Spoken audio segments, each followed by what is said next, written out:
और इस पोस्टर के प्रस्तुत होने के तुरंत बाद परमार्थ सेवा ट्रस्ट के सभी लोगों की ओर से 108 लोग संकल्प ले रहे हैं कि हम अपने जीवन में जब भी जरूरत पड़ेगी अंगों का दान करेंगे। ऐसे परमार्थ सेवा ट्रस्ट भरत भाई मांगमुखिया, विठल भाई आदि सभी का धन्यवाद करें। बहुत बहुत धन्यवाद। देवियों और सज्जनों, राष्ट्रीय स्वयं सेवक संघ 98 सालों से देश सेवा में समर्पित दुनिया का सबसे बड़ा स्वयंसेवी संगठन, जिस नाम से शायद ही कोई अपरिचित होगा। और वैसे ही राष्ट्रीय स्वयं सेवक संघ के वर्तमान सर संचालक माननीय मोहन जी भागवत को भी हम सब जानते ही हैं। नागपुर के पास चंद्रपुर के निवासी वेटरनरी साइंस में शिक्षा के बाद 1974 से अपना जीवन राष्ट्रीय स्वयं सेवक संघ के प्रचारक के रूप में देश को समर्पित किया। विभिन्न दायित्व का निर्वहन करते हुए 2000 से 2009 राष्ट्रीय स्वयं सेवक संघ के सर कार्यवाह तथा 2009 से राष्ट्रीय स्वयं सेवक संघ के सर संचालक के रूप में संघ के स्वयं सेवकों का तथा देश विदेश में बसने वाले हिंदू समाज का मार्गदर्शन कर रहे हैं। ऐसे परम सम्माननीय आदरणीय श्री मोहन जी भागवत से सादर अनुनय करते हैं, कृपया हम सबका मार्गदर्शन करें। आइए जोरदार तालियों से हम आमंत्रित करें आदरणीय श्री मोहन जी भागवत को। फिर से एक बार सभी डोनेट लाइव के ध्वज से स्वागत करें। डोनेट लाइव के ध्वज से पुनः एक बार स्वागत करें।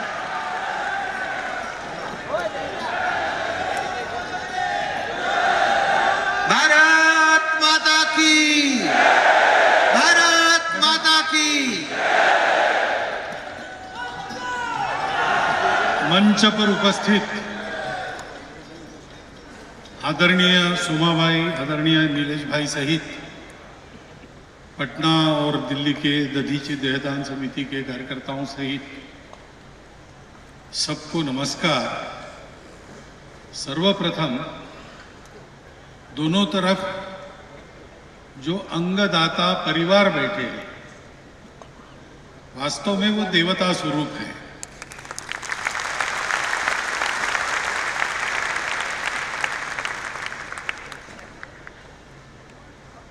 आज मुझे गणेश जी की मूर्ति दी गई, विघ्नहर्ता। ये परिवार, उन्होंने किसी न किसी के जिंदगी के विघ्न को हरण करने के लिए अपने स्वजन के अंगों का दान किया है। तो विघ्नहर्ता गणेश जी का एक रूप इन परिवारों के सामने, हम सब लोगों के सामने है। इन सभी को वंदन करते हुए एक बात मेरे ध्यान में नहीं आती है कि यहां बोलने की तो कुछ वैसे आवश्यकता है नहीं। सब काम करने वाले यहां बैठे हैं, जिन्होंने ये काम किया है वो भी आपके सामने बैठे हैं। जिनको उसका लाभ हुआ है उन्होंने भी काम करने का संकल्प और ये काम होना चाहिए, इसकी पूरी दलील आपके सामने रखी है। इसके पीछे कृति होने के कारण इसका प्रभाव पर्याप्त है और किसी को बोलने की आवश्यकता है नहीं। परंतु आपके मन में एक प्रश्न न आए कि इन सब काम करने वालों में ये अकेला बिना काम किए क्यों बैठा है, वो ऐसा प्रश्न आपके मन में न आए, इसलिए मुझे एक ही काम दिया था इस कार्यक्रम में बोलने का, वो मैं कर रहा हूं।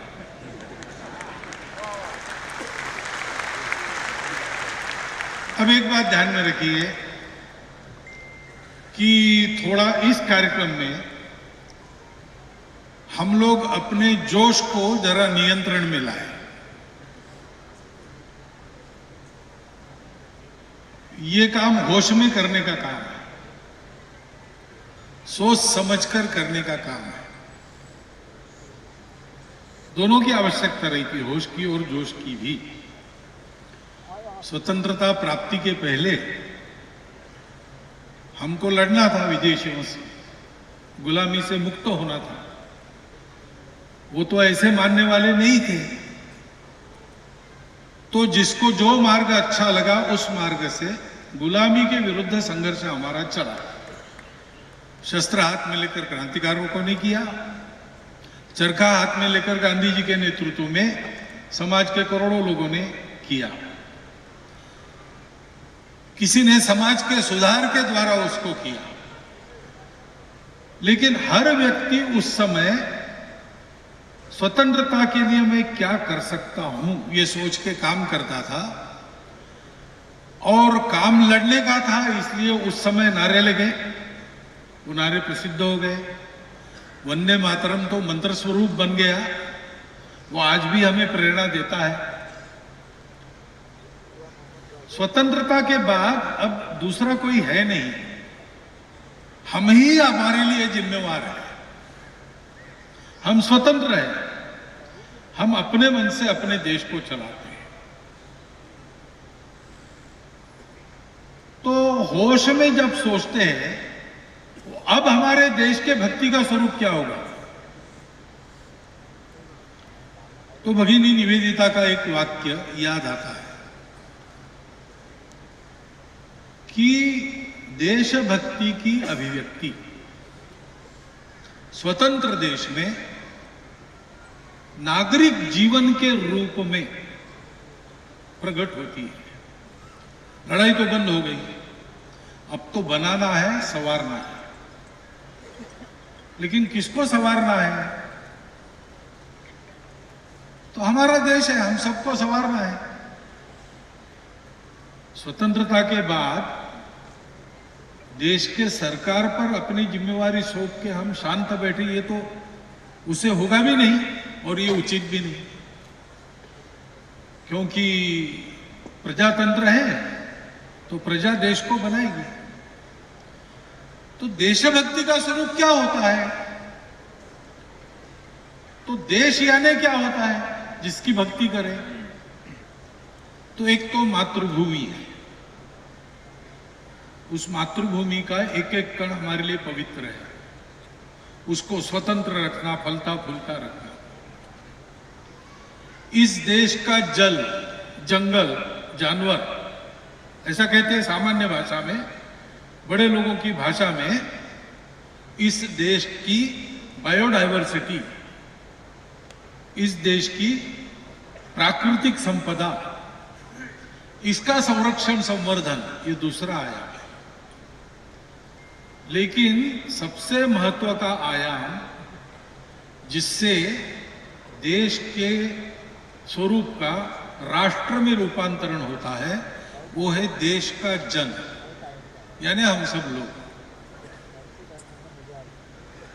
ये जन ठीक चले,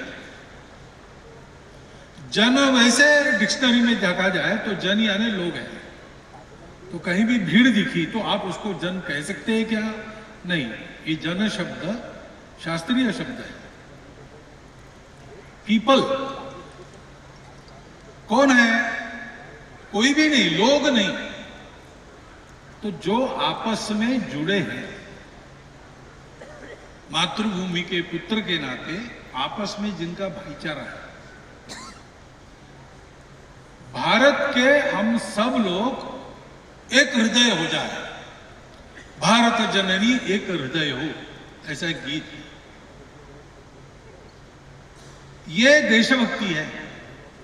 और अगर हम एक हृदय है तो किसी हृदय की पीड़ा हमारे हृदय में भी, हमारे हृदय वीणा के तारों को झंकृत करेगी।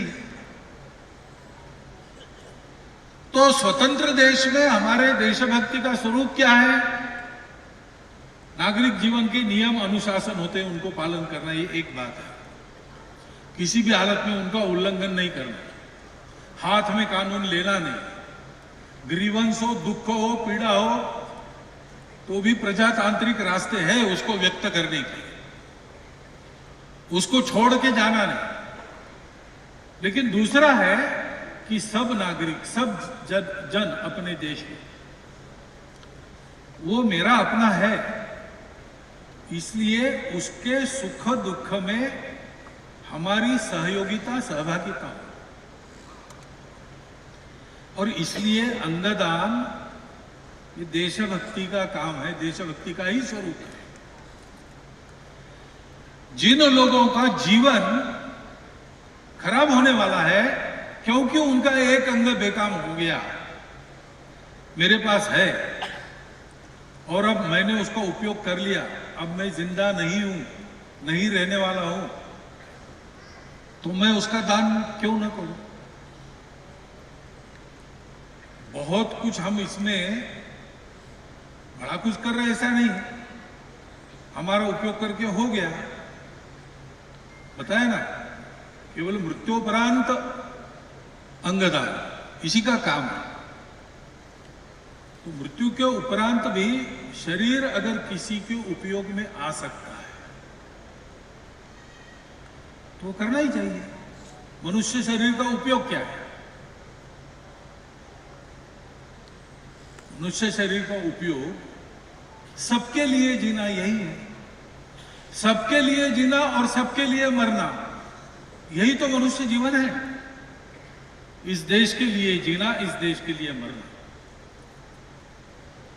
तो मरने के उपरांत भी जो जीवन बाकी है अपने शरीर में, ब्रेन डेड होने के बाद आदमी मर गया ऐसा मानते हैं, लेकिन एक साथ नहीं मर गया शरीर, कुछ अंग बाद में कुछ समय तक जीवित रहते हैं। ऐसे अंग अगर दूसरों के जीवित व्यक्तियों के उपयोग में आए तो उपयोग के लिए को उपलब्ध करा देना हमारा कर्तव्य है, मनुष्य का धर्म है। कभी कभी लोगों के मन में आता है कि दहन कार्य होने के सिवा और गति नहीं मिलेगी, लेकिन ऐसा नहीं है।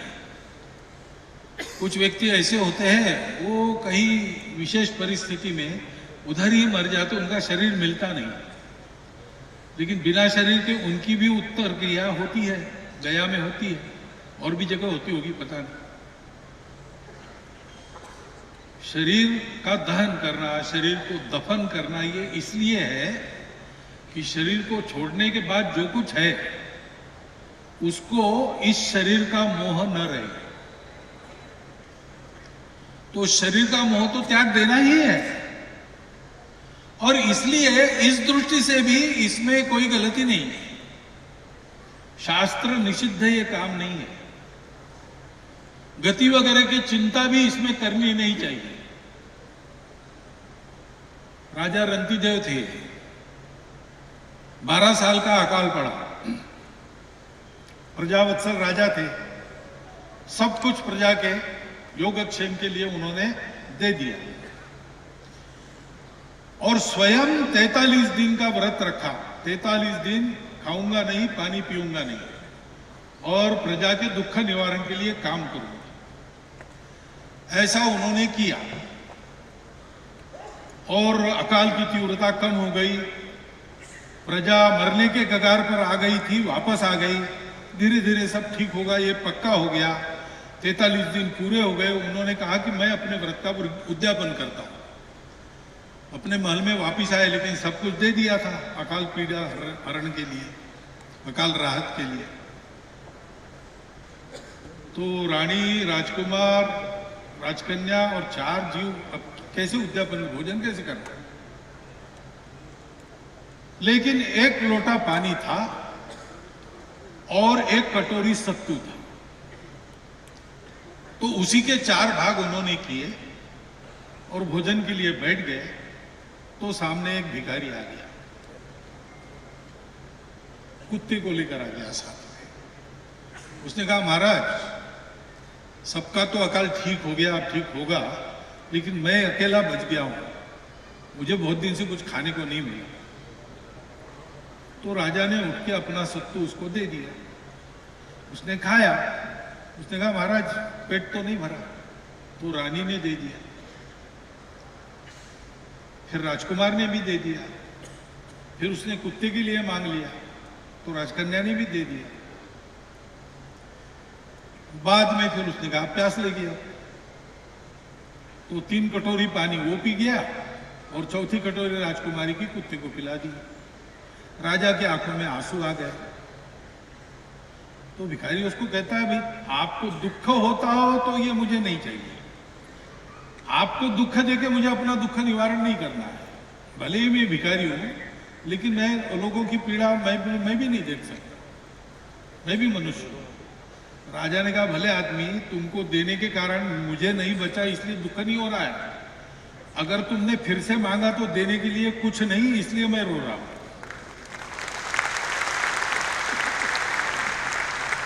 तो कहते हैं कि वो भिखारी, वो कुत्ता अंतर्धान हो गए, इंद्र प्रकट हो गया।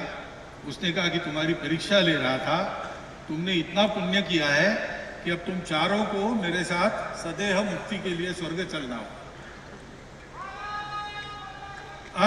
होश होश होश होश, ये नारे देने की बात नहीं है। तो क्या हुआ, राजा रंतिदेव ने कहा मुझे मोक्ष भी नहीं चाहिए, इसलिए वो श्लोक प्रसिद्ध है, न त्वहम कामये राज्यम न स्वर्गम न अपुनर्भवन कामये दुख तप्तानाम प्राणिनाम आरती नाशनम। दुख से पीड़ित ऐसे लोगों का दुख दूर करना इतनी ही मेरी इच्छा है।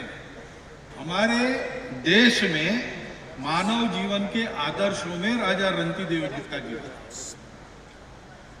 और इसलिए मानव धर्म का पालन भी है। देशभक्ति तो है ही, मनुष्यता का जीवन ऐसा होता है। और इसलिए मैंने देवता स्वरूप कहा, ऐसे ही नहीं कहा, भाषण में अलंकार जोड़ने के लिए नहीं कहा। संतों की उक्ति है मराठी में, जे का रंजले गांजले त्यासी म्हणे जो आपुले, तोची साधू ओळखावा देव तेथेची जाना। जो दुखित पीड़ित लोग हैं उनको अपना मान के उनकी सेवा करने वाले जो है वो साधुजन है। भगवान को वहीं पर उन्हीं में देखो। और ईश्वर को, नर को ईश्वर बनना है, मनुष्य जीवन इसके लिए है। नर को नारायण बनने के लिए मनुष्य जीवन मिला है। जन्म जन्मांतर की यात्रा उसके लिए होती है। तो कैसे बनता है? तो ये कहा है, न ही जन्मना, जन्म से नहीं बनता है, न ही प्रजया, खूब बड़ा परिवार करने से नहीं होता है, न कर्मणा, अच्छे अच्छे काम यानी कर्तृत्व, उससे नहीं होता है। त्यागेन एकेन अमृतत्व मानुष।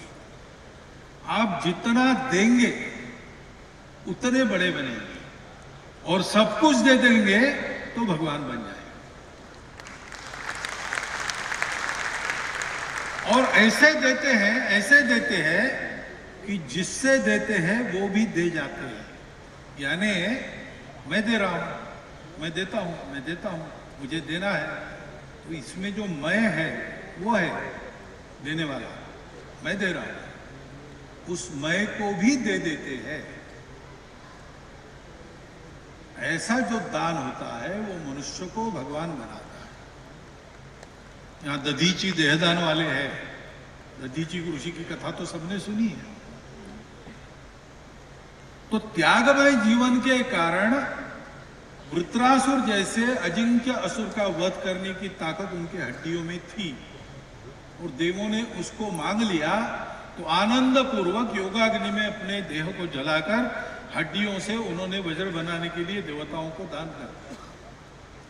देवताओं को दान किया, लेकिन मैंने किया बताने के लिए वो भी नहीं रहे, उन्होंने मैं भी दे दिया। इसलिए त्याग का परम आदर्श तो दधीची है। पहले अंगदाता वो है, उन्होंने अपना गंग दान। ऐसा ये पवित्र कर्तव्य है, और ये देशभक्ति है। हमारे देश के लाखों करोड़ों लोगों को अंगों की प्रतीक्षा में इतनी यातनाएं सहनी पड़ती है, खर्चा होता है, खर्चा करने के बाद भी वेटिंग लिस्ट में रहना पड़ता है सालों तक। स्वतंत्र देश में अपने देश की आवश्यकता कोई इंग्लैंड अमेरिका पूरा करने वाला नहीं, वो हमको करनी है। हम इस पथ पर बढ़ चले हैं, एक एक कदम आगे डाल रहे हैं, हम अपनी आवश्यकताओं को पूरा करते करते दुनिया की आवश्यकताओं को भी पूरा कर रहे हैं आजकल।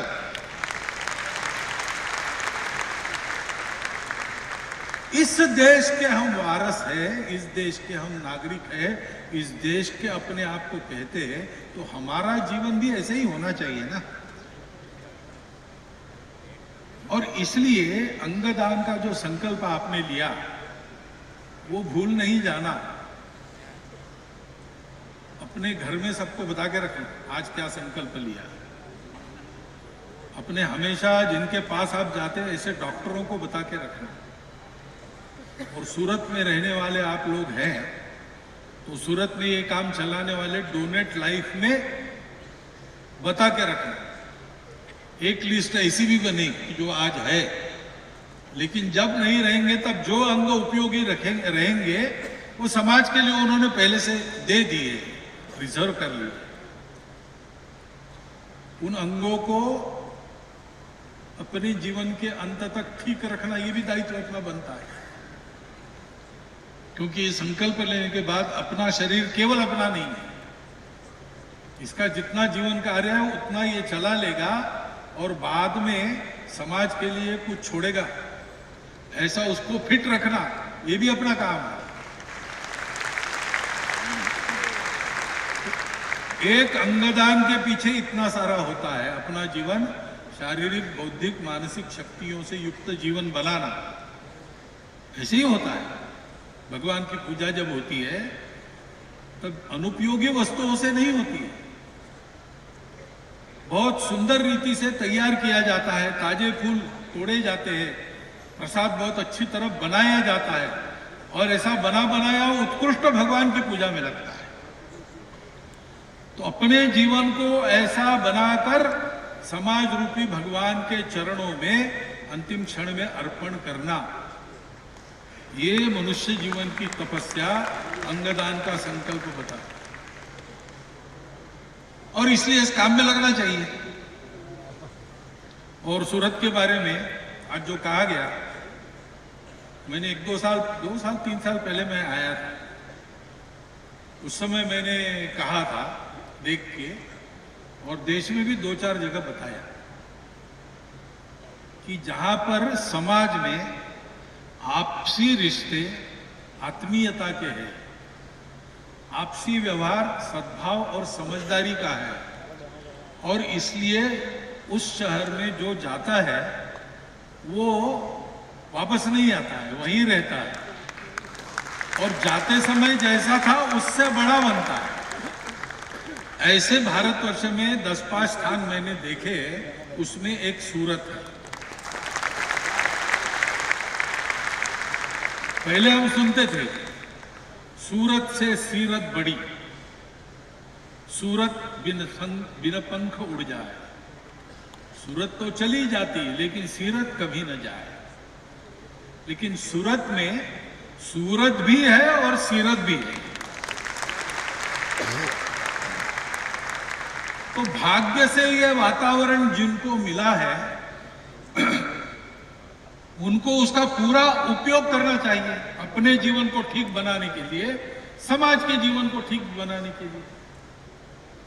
जैसे आपने स्वच्छता के मामले में अपना महानगर ला लिया दूसरे नंबर पर, वैसे सभी मामलों में हम पहले नंबर पर जाएं। हमारे लिए सब अनुकूलता है, यहाँ संवेदनशील लोग हैं, यहाँ ऐसे अनेक काम चलते हैं, वहां के हम हैं नगरवासी। तो हमारा ये काम बनता है कि सारे देश के सामने इस सब कार्य के लिए एक उदाहरण स्वरूप हमारा शहर बने, और वो बनेगा क्योंकि ये नागरिकों के पहल से ये काम शुरू हुआ है, संवेदना के कारण शुरू हुआ, आशा लेकर शुरू नहीं हुआ है, पर दुख कातर होकर शुरू हुआ है। उस दुख का अनुभव जिन्होंने लिया है उन्होंने किया है। तो ऐसे जब काम शुरू होता है और समाज के इतने लोग जुड़े, अंगदाता परिवार है, इतने सारे डॉक्टर लोग काम कर रहे हैं मन से, अनेक प्रकार की बातें करनी पड़ती। प्रशासन भी कितने बातों में जुड़ गया है, जल्दी से जल्दी अब एक जगह से दूसरी जगह पहुंचाया जाए। ग्रीन कॉरिडोर, सबसे अधिक ग्रीन कॉरिडोर यहाँ बनी, वायु मार्ग से, स्थल मार्ग से। तो ये सारा जनता, शासन, प्रशासन सबका मिलकर सहयोग खड़ा होता है, तब काम होता है। हमने कोरोना में ये अनुभव किया है। कोरोना में जैसे सारा देश उठकर खड़ा हुआ एक, और सबने कुछ ना कुछ किया, जितना जिसको बनता था सबने किया। तो दुनिया में कोरोना से सबसे अच्छा लड़ने वाला और विजयी होने वाला भारत देश है। ऐसा भारत सब मामलों में बनाने के लिए अग्रवर्ती कौन रहेंगे, उसमें सूरत का नाम आना चाहिए। ऐसी यहां स्थिति है, ऐसी आपकी शक्ति है। उस शक्ति को उपयोग में लाने का एक अनुरोध करता हूं। मुझे विश्वास है कि आप ऐसा करेंगे, क्योंकि करने के लिए जो कुछ आवश्यक है वो आपके पास है, ये आपने दिखा दिया। इसको आगे बढ़ाइए। इसको आगे बढ़ाते समय जहां जहां आपको सहयोग लगेगा, वहां वहां हमारी जितनी ताकत है उतनी ताकत के साथ हम आपके साथ खड़े, हम भी करने लगेंगे। यहां भी ये हो रहा है, अन्यत्र भी ये होगा। बहुत जगह स्वयंसेवकों ने ये काम पहले शुरू कर दिया है। हम सब लोग ऐसा काम करने वाले एक व्यूह बनाकर चले, बैनर की लड़ाई ना करें, झगड़ा ना करें। अच्छा काम है, जो जो करेंगे उन सबको हाथ लगाना, जो जो करेंगे उन सबका हाथ थामना, और सबने मिलकर देश को आगे बढ़ाना। ये काम करने की प्रेरणा इस अंगदान कार्यक्रम से हमको मिलेगी, मिल रही है। उसको ठीक से ग्रहण कीजिए और सोच समझकर इस कार्य में आगे का कदम बढ़ाइए। इतनी एक बात कहता हूं, और बिना कुछ काम किए बोल रहा हूं, फिर भी आप सुन रहे हैं, इसलिए आपका धन्यवाद, आपके प्रति कृतज्ञता व्यक्त करता हुआ और ऑर्गन डोनेट उनका आभार व्यक्त करते हुए मेरे 4 शब्द समाप्त करता हूं। धन्यवाद। आपके जागरूक करने वाले संबोधन, आपकी